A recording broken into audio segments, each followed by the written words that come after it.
can any head housekeeper or house manager meet the extraordinarily high demand of a high net worth individual? So my name's Simeon Rosset and I am a butler and house manager with 25 years experience. And in that time, I have worked for some of the richest and most influential people in the world. I now run a butler school called Rosset Bespoke Butler School.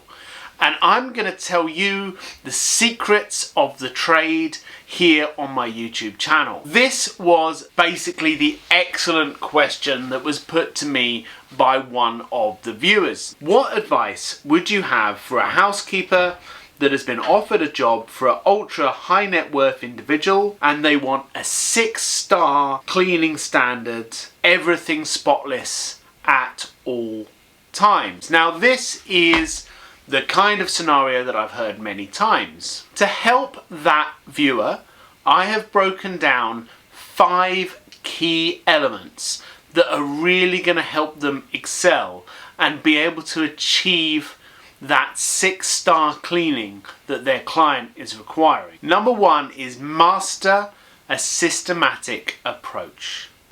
Don't just clean, manage. The only way to achieve the level of perfection that your clients are looking for is through a manageable and predictable system. It's not just random acts of cleaning. That's not going to help. Start by creating a detailed checklist.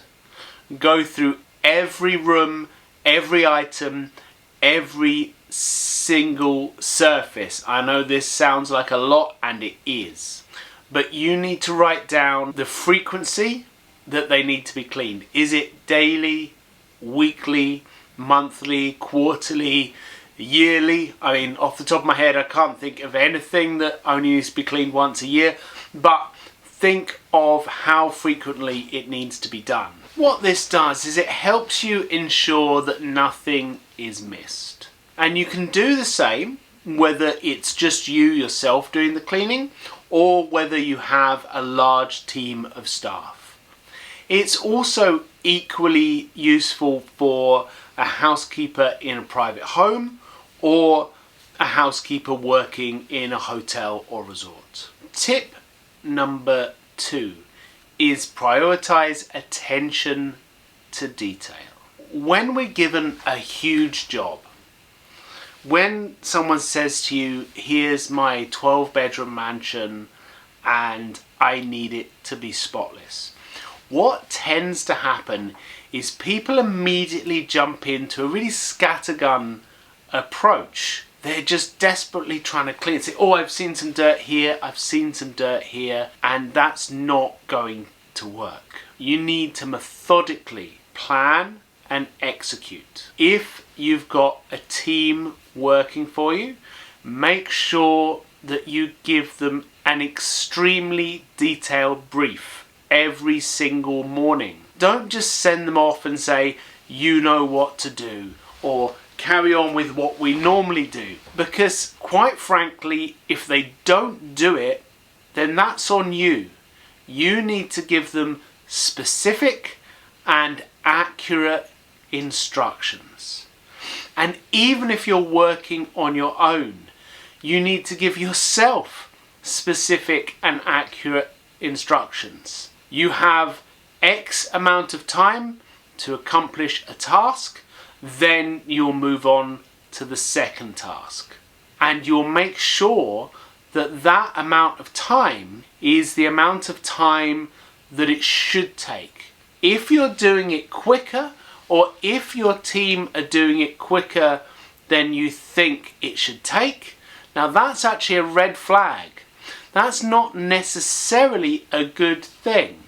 It may be that there isn't adequate attention to detail. Number 3, invest in high quality equipment and material. Make sure that your vacuum cleaner is of the utmost quality with a good HEPA filter which can take away all the minute dust particles that normal vacuum cleaners just throw up into the air. Make sure that your microfiber cloths are, again, of a good quality. They're not ones that are going to leave little specks all over the place. Your cleaning chemicals. You want to be using the exact ones for the surfaces that they're designed for. You're not putting some cheap rubbish silicone wood polish on an antique table. You're using proper beeswax polish. If you're cleaning marble, you don't want to be using normal household cleaners. You want to be using a marble cleaner. I'm not going to go through all the brand names here. There's plenty available online, and there's plenty of information that you can get. You can even reach out directly to the companies that make these chemicals to ensure that you get the correct ones. The same goes for steamers and polishers and any other equipment that you need to use to accomplish your tasks. Number 4, anticipate the needs of your guests. Being proactive is the most important thing. If you have soaps to stock up, if you have other items to buy, make sure that you've got plenty in stock and restock long before you run out.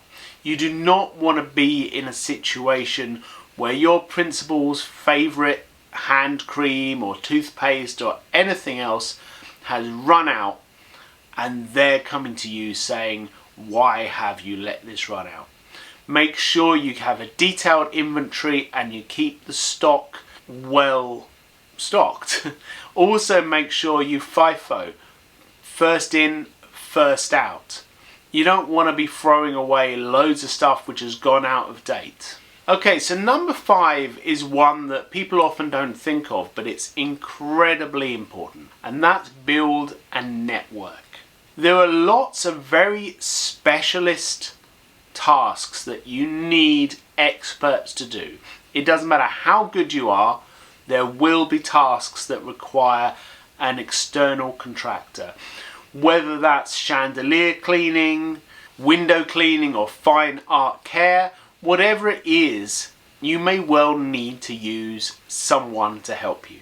So make sure your black book is full of all the useful contact information you could possibly need. Don't wait until you need to find someone to find someone. Again, be proactive. Get advice from others. Speak to other housekeepers, other experts, other butlers, other house managers, and find out who they use. Personal recommendations are the most reliable way of getting the best people. Now this is quite zoomed out helicopter view, and I will be making a lot more videos like this, and I've already made a few before, so please subscribe to my channel if you found this at all useful. If there's any questions that you'd like this one where I'm specifically replying to one of my viewers, please drop me a comment. I try my best to read them all, and I try my best to answer them all if I can. And if it's a really good one, I will answer it in the form of a video. If you also want to take your research into being a butler, a house manager, a housekeeper, all these things further, I would please invite you to buy my book, which is called Be More Butler. I'll put the link below, and it's available on Amazon. You can buy the paperback, hardback, or you can have the ebook, which if you're an Amazon member, I think is practically free. That's all for now. Have a wonderful rest of the day, whatever you're doing, and I look forward to see you again soon. Bye bye.